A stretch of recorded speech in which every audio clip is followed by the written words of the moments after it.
Well, hello and welcome to another Solas video cast where we interview an author about his, or in this case her, kind of work. And I'm delighted to be joined again by Amy Orr-Ewing from the Oxford Centre for Christian Apologetics.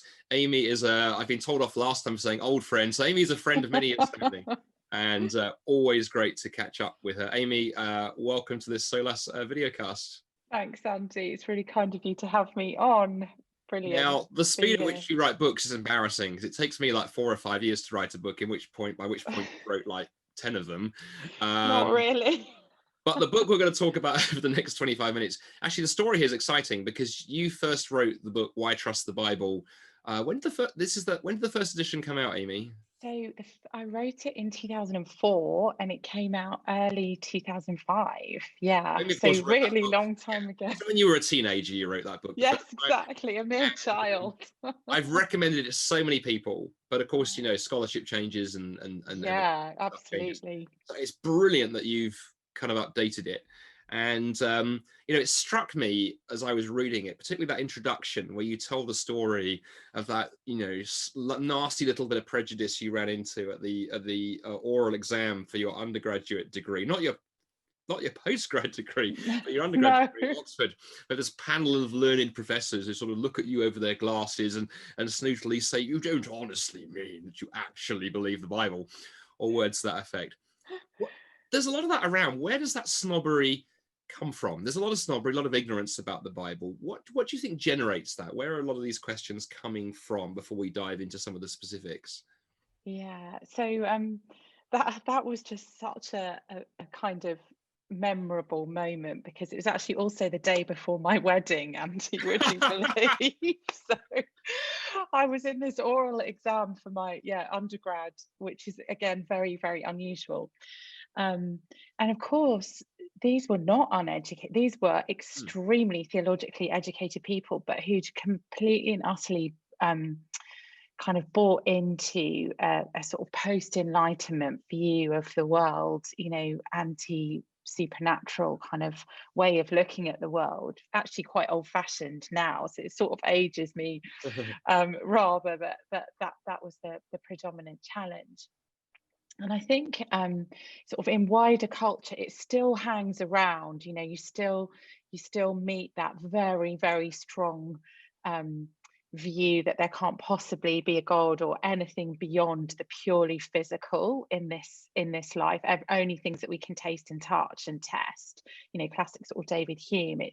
It's still around, and sometimes people hold it at the same time as being quite sort of postmodern about other things. So they think, you know, with regard to God or Christianity, the sort of historic colonial faith, you know, we approach it with David Hume, but, you know, perhaps with other spheres of life, we might be a bit more open to experimentation. It's like religion is this sort of separate and other category that doesn't really exist in the real world.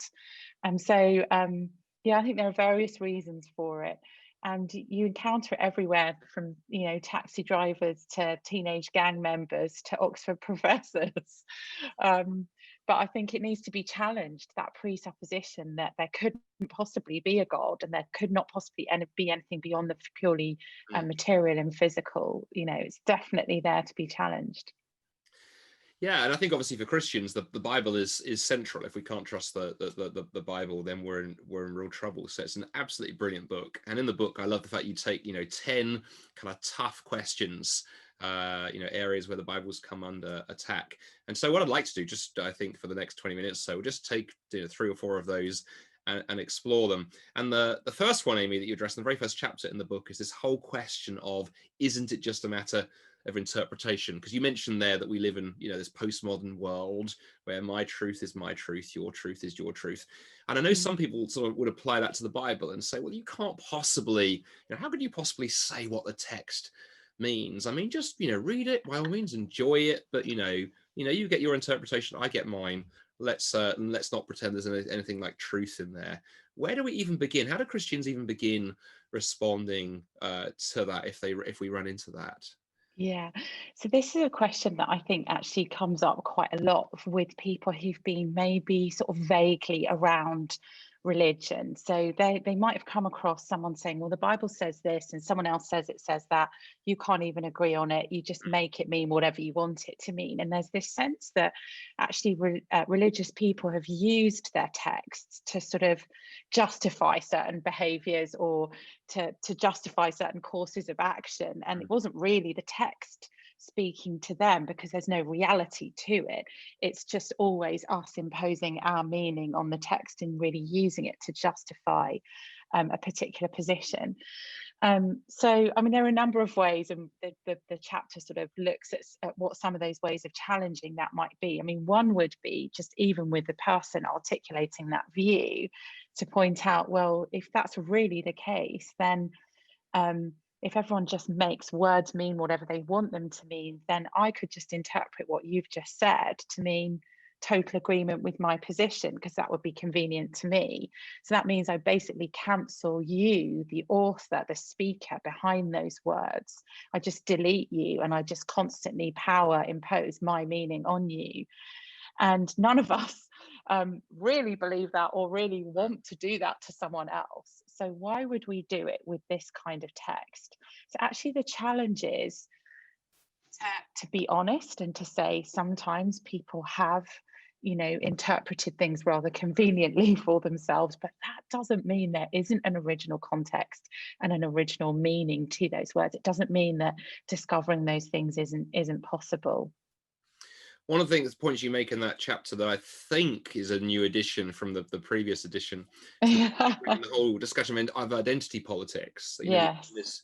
In this culture, you've Yeah. got the journalist Douglas Murray, who's always fascinating to use, because he's not a Christian. He's Yeah. gay. He's an atheist. So he's not on our side of the discussion, as it were. But of course, in identity politics, everything is about you and your feelings. They become... Yeah, and there's a sort of hierarchy then of interpreters. So you bring in something like intersectionality, which I'm sure lots of your listeners will be aware of, but just in case you aren't, it's like this idea that there are sort of levels of suffering of injustice, and those levels kind of intersect. So it may be that I'm disabled, but if I'm disabled and female, I've got two levels of injustice, that I've experienced, through which I see the world. Or it may be that, I'm not heterosexual, and so I can add that one in. Or it may be that, I'm from a minority race. So there are intersecting layers of experiences of injustice that are legitimate, and that mean that you bring those worldviews or those experiences to bear on what you're interpreting. But what's happened in our culture is that actually the hierarchy of interpreter is the person who has suffered the most. So if I'm going to say to anyone, look, my opinion is valid, I need to say, well, as a female in a man's world, that gives therefore extra weight to my opinion. Or, as someone who suffered racism, my father's German, my maiden name is German, I grew up in 1980s Britain, therefore that lends my opinion and my interpretation greater weight. And so there's a whole nother layer of this question of interpretation. Whose interpretation is more valid? And are we able to recognize the experiences that we bring to the text and be honest about them, and see whether the text can actually speak to us? I think that's helpful, actually, is the idea that you can bring your experience to the text. We don't come as a blank slate, do we? Yeah, We come no, from somewhere, but just bring that with you and be honest about your starting point, right? exactly. Yeah. So that's the whole kind of interpretation question. And I would say, you spend many pages exploring that. So we've just spent 5 minutes. People are like, I'd like to know more, buy the book. And it's a great chapter. The next question that you talk about in the book is one that's kind of dear to my heart, because I spent over the years many hours dialoguing and debating with Muslim friends. And of course, one of the big questions that Muslims raise about Christianity is the idea the Bible's not reliable, can't be trusted, because the manuscripts aren't reliable. And you've got this brilliant chapter in here on the manuscript evidence for the Bible. So I suppose in a nutshell, how would you start helping somebody who's coming from a background and saying, well, the Bible sounds very interesting, but it's not reliable. We can't know what it said. because there's 2,000 years between us and the Gospels, and people, things change as they pass down through history. Yeah, well, for anyone who's sort of coming at this with that preconception, I think the first thing to do is to, I guess, expose them to some of the facts around what the documents are that the New Testament is based on. And there's this whole discipline called textual criticism, which our friends may not be aware of, but it is worth us as Christians at least being aware of. And that's basically where any text that we're reading today, where the one original doesn't exist, but there are multiple witnesses to it. And so there's a process of exploration and a process of rigorously comparing what survives and seeing whether there have been changes, and whether we can actually trust what we've ended up with. And there are all kinds of things that factor into textual criticism and what weight you give what manuscript. But just with the New Testament, we're talking about thousands of witnesses in Greek to the original text. And so this isn't a question of 10 people sort of wrote something down and we've got to sort of hope for the best. This is a rigorous process involving thousands of documents and witnesses. And actually they're not thousands of years after the events. Some of these documents are very, very close in time to when the originals were written, so there isn't a long time period within which changes could have crept in. So there's a whole sort of discipline around how you look at ancient manuscripts, and the New Testament and the Bible sort of sits within a bigger discipline. I think that's important to recognize as well. Sometimes people think it's only the text of the Bible that needs to be scrutinized in this way, but actually every ancient text is. And what you see with regard to the New Testament is that it's astonishingly well attested that where there are variations in the manuscript tradition, translations of the Bible alert our attention to them, not away from them. So you'll see a margin note in your English Bible, if there is a question about whether a particular word is supposed to be in the plural, or some manuscripts don't have a particular word. There's no sort of conspiracy of hiding the textual tradition of the New Testament. And I think that's a cause for confidence in this being historically reliable and robust as a record of the life of Jesus. Well, I think it's interesting you say that, because I think one of the things I will sometimes point out to Muslim friends is that point that you make there about that Christians haven't hidden this. In Islam, there has been more of a tendency to hide that away, whereas it's Christians who've been at the forefront of doing a lot of this work, right? Absolutely, yeah. So if you do a comparative study with Islam, I mean, you're the expert on this, Andy, but you look at Uthman, for example, who ordered that variant versions of the Quran be burnt, be disposed of, and that's recorded in the Hadith.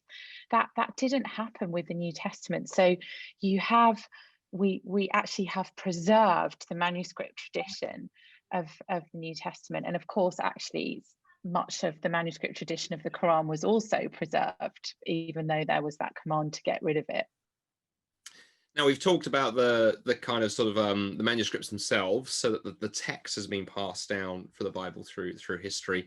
And again, it's a great chapter in the book there, Amy, full of sort of facts and figures and tables and data for people who like those kind of things. But okay, let's continue the skeptical trend here and say, okay, if I was going to be awkward, I would say, okay, well, we know what the text says, but why does that necessarily mean it's reliable? We might have had a collection of fairy tales have been passed down through history. Why should we trust what those texts tell us? Maybe the writers of the Bible were simply making things up, decades after the events. They didn't know what they were talking about. Yeah, so one of the things I've really enjoyed being able to include in this new edition of the book is some of the evidence from within the Bible itself, from within the Gospels in particular, that the Gospel narratives are based on eyewitness testimony and have not been made up.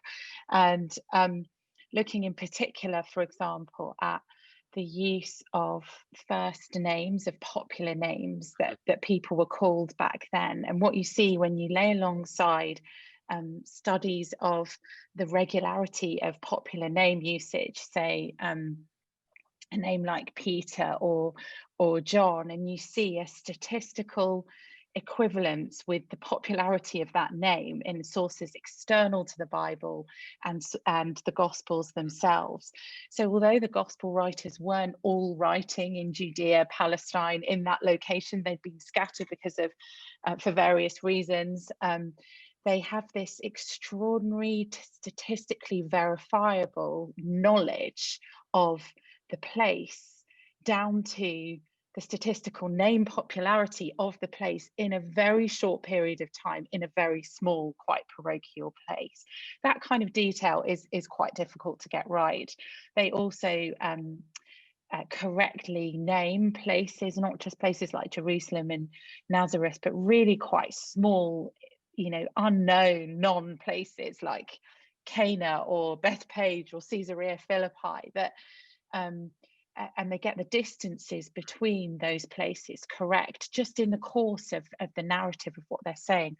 So there are all kinds of ways of checking kind of inferentially whether what the gospel writers are recording is correct. And I think that helps build a cumulative case, because they do this with such accuracy in a way that we can test today. That builds a cumulative case that the other specific stories that they actually describe and tell are also recorded correctly. And then there are other things we could say about the fact that the writers themselves and the disciples themselves are not painted in a hagiographic light. They're not sort of, they don't come out of this smelling of roses. And also that the miracles that are recorded are positioned in the real world. So unlike other religious texts that you might read, where there's a sort of almost a philosophical bubble that weird, strange things happen. So if you people kind of floating around or appearing in one place and then another, and no explanation that is strange. Actually, where miracles happen in the New Testament, what is recorded is astonishment, fear, people calling it into question. So real world reactions to supernatural events. So there's a cumulative case to be made, I think, that the content of the Gospels is also reliable, not just the transmission of them. I think it's very helpful. And I think one of the things I really enjoyed about that chapter, there's some of that stuff on eyewitness data. There's a very famous kind of big fat academic book, Jesus and the Eyewitness. Yes, oh good, you've got it. Yeah. Richard Borkham. And to go, that takes some wading through. That puppy takes some reading. And you did this brilliant job of distilling it down. So another reason I would commend your book to people is it's great, because if people want to go into the footnotes, they can do that. So there's quite a forest of them, or they can just read the popular stuff that you do. So you do such a good job, Amy, at sort of just making accessible a lot of this incredible data. Yeah, and I feel like that's what this book is trying to do. It's trying to say, what's the most up-to-date information that people like you and I know, but how do we get this out into the hands of Christians who you can't do this full time, you can't study it all full time and follow it all, but that truth is there, and it's worthy of being communicated and known. Absolutely. Well, I've got two last questions kind of for you. One sort of challenge that people sometimes throw at the Bible, and then a question to draw the threads together. So the last challenge, I guess, we've looked at the kind of the meaning question. We've looked at a couple of questions around manuscripts and their content, but then it's interesting that in the contemporary world, I think people aren't necessarily asking the question, is the Bible true, but is the Bible good because of the things it says? And there's the sexism question. Sometimes people might say, well, I don't really care if the Bible is reliable or whatever. The fact of the matter is it's been used to oppress women. I mean, look at the Genesis story. There's Eve cast as this terrible villain who causes Adam to go astray, and so on and so forth. So I guess, how do we respond to that? And particularly, as a woman, how, why do you read the Bible and love it in the way that you do? Clearly that hasn't been a stumbling block for you. How do we respond to some of those questions around the Bible? Thank you, Andy. Yeah, so in the book I look at that and things like wars in the Old Testament and what the Bible says about sex and stuff. But with regard to this one with sexism, I just find this question quite exciting, actually, because I think the more you know about the Bible, the more that preconception that it is sexist in some ways is sort of smashed to pieces. So if you take the example you give of Eve, you know, you're presented with the beginning of this book, the Bible, and you've got Adam and you've got Eve. So Eve is called, in the English translation, Adam's helper. The Hebrew word there is Ezer. So immediately people think, oh my goodness, this is going to be really sexist. You've got the man and then you've got his helper sort of in an apron with, you know, rubber gloves on there to clear up behind him. Actually, that Hebrew word there, Ezer, everywhere else in the Bible is used to describe God. It means savior or deliverer in other places. So you have this extraordinary vision of someone through whom actually salvation is going to come, prophesied right there in the Hebrew, and not a kind of title of discrimination or diminishment, since God himself is humanity's Ezer. And then in the Adam and Eve story, you're presented with two rational adults who both have the capacity to make moral decisions.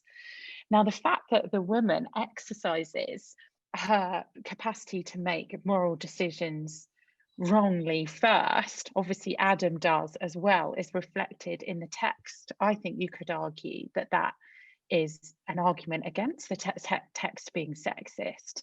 She has the capacity to make that sort of strategic moral decision.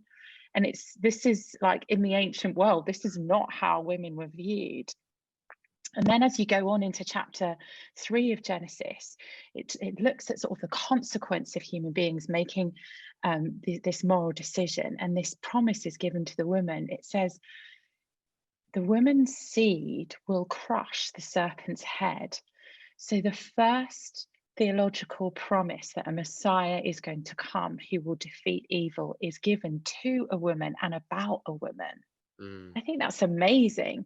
And that is a pattern that sort of continues throughout the Bible, where you see this extremely prominent position that women play in theology and also in salvation history. So we scoot forward, there's loads more we could say about the Old Testament, but we scoot forward to the opening of the Gospels, and we meet this teenager called Mary, and she is chosen to be the one who will be the mother of God, the Theotokos, as the early church historians called her. You know, no man is involved in the conception of Jesus, but the woman's seed is involved, and it's Mary. And she becomes, therefore, the primary witness to the doctrine of the incarnation, the idea that God enters human history, he reveals himself in human flesh. And then scoot forward through the Gospels to the crucifixion of Jesus, and we see the scene, he's on the cross. The male disciples, apart from John, have deserted him. Who is witnessing the details contained in the gospel accounts? It's the women. We're told in all the narratives, they're standing close by, the spear in the side, the details about the clothes, the crown of thorns, all of that. The primary witnesses to the crucifixion of Jesus, and therefore the doctrine of the atonement, are women. And then, of course, the resurrection, the women are there first at the empty tomb. And this is often used as evidence that this makes this historical narrative reliable, because you would never position women like in this sort of way historically, because their testimony was not worth the same as a man. So if this were not the case, they wouldn't be here in this position. But think about it. Women are the primary witnesses of the incarnation of God, the atonement on the cross, and the resurrection, the primary theological foundations of the Christian faith. And then you could look at someone like Martha, the recipient of perhaps the greatest theological statement of the New Testament, when Jesus says, I am the resurrection and the life. Anyone who believes in me, will live even though he dies. So you just have this amazing pattern. And then women's prominence in the early church, very much unlike that subsequent church history, but actually affirmed to play all kinds of roles in the early church. So read the chapter on that. There's so much more that could be said, but it's actually something I'm really passionate about. And I think, again, it's unlike any other religious text, and it's very much unlike the predominant worldviews of the time. The Bible is counterculturally positive about women. The passion comes through, Amy, trust me. I think what I like about what you said there as well is, I think, you know, and you make this point, I think, in the book, that to an extent we might critique church history. There have been times I think the church has got things badly wrong, but the answer is actually to get back to the Bible, not from the Bible. But this leads to my last question, really, that I think, you know, sometimes I think these misunderstandings of the Bible come because it's a big, complicated book. You know, maybe people watching this who don't have a Christian faith are thinking about things. There's half remembered bits we have from childhood. You know, maybe we've seen, you know, sort of skeptical friends, you know, lift things out of context and turn them into angry memes. And the Bible is, you know, 66 books, 1500 years of history, all these different authors. Where do I start? So for somebody watching this, is like, okay, Amy, you've convinced me that maybe I'm willing to give it the benefit of the doubt. How does somebody who's got no background in this begin? Do they just open it at random? Do they start at the beginning? How would you advise somebody to get going with the Bible? Yeah, thank you, Andy. Brilliant question. I would advise that you start with a gospel, and if you're a reader, I would actually advise you to read it in one go. You can probably do that, maybe not Matthew's gospel, so maybe start with either Mark or John. You probably read it in about 2 hours in one go. Or you could read just a little chunk every day. So I would really encourage you to start with a gospel, and I would also encourage you to look at the Psalms as well. The Psalms are basically prayers and expression of human kind of feeling to God and about God and about this world that we're in. And I think that can be a sort of accessible way of experiencing the worldview of the Bible through a kind of in a more sort of poetic way. So perhaps read a psalm every day and a little section of the gospel. If you can find the time, read one gospel from start to end. That's how they were designed to be experienced. Well, brilliant. Amy, thank you again for all you've covered in the last half hour. We've been talking together about Amy's sort of new book, but an updated version of an old classic, Why Trust the Bible. It's published by IVP, available from all the usual places. And check out the show notes if you're watching this on Facebook or YouTube for how you can get hold of a copy of the book. Amy, again, thank you for all that you do, and thank you for taking the time with us this afternoon. Thank you, Andy. Thanks for having me.